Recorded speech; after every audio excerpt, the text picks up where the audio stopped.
எப்பவும் தோசையே சாப்பிட்டு போர் அடிக்குதுன்னு சொல்கிறவங்களுக்கு ஒரே ஒரு முறை இந்த மாதிரி செஞ்சு கொடுத்தீங்க அப்படின்னா ரொம்பவே விரும்பி சாப்பிடுவாங்க. இந்த ரெசிபி பண்ணுறதுக்கு முதல்ல ஒரு கார சட்னி ரெடி பண்ணிக்கணும். நீங்கள் உங்கள் ஸ்டைலில் எப்படி கார சட்னி பண்ணுவீங்களோ அந்த மாதிரி பண்ணிக்கோங்க. இப்போ சட்னி ரெடி ஆனதுக்கப்புறம் நம்ம இந்த ரெசிபிக்காக நம்ம மேகி செஞ்சு எடுத்துக்கலாம். நீங்கள் நூடுல்ஸ் கூட செஞ்சுக்கலாம். நான் இங்கே வந்து மேகி செஞ்சுக்கிறேன். ரொம்பவே சிம்பிளான ஒரு பிளெயின் மேகி தான் நான் இங்கே ரெடி பண்ணிக்கிறேன். நீங்கள் இதில் எக்கு அண்ட் வெஜிடபிள்ஸ் கூட ஆட் பண்ணிக்கலாம். நான் வந்து பிளெயின் மேகி தான் எடுத்திருக்கேன். இப்போ மேகியும் ரெடி ஆகிடுச்சு. நம்ம இப்போ தோசை ஊற்றிக்கலாம்.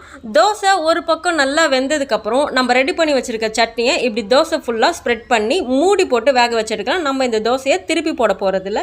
ஸோ நம்ம மூடி போட்டு வேக வச்சு எடுத்துக்கலாம். தோசை ரெடி ஆனதுக்கப்புறம் நம்ம ஒரு பிளேட்டில் ட்ரான்ஸ்ஃபர் பண்ணி இப்போ நம்ம ஆல்ரெடி ரெடி பண்ணி வச்சுருக்க மேகியை இதுக்குள்ளே நல்லா ஸ்ப்ரெட் பண்ணி ரோல் பண்ணி இப்படி குட்டி குட்டியாக நம்ம கட் பண்ணி எடுத்தா ஒரு சூப்பரான மேகி கார தோசை ரெடி. இந்த மாதிரி நீங்கள் டிஃப்ரெண்ட்டாக ட்ரை பண்ணி கொடுக்குறப்ப குழந்தைங்க ரொம்பவே விரும்பி சாப்பிடுவாங்க. நீங்களும் ட்ரை பண்ணி பார்த்துட்டு எனக்கு எப்படி இருக்குன்னு சொல்லுங்கள்.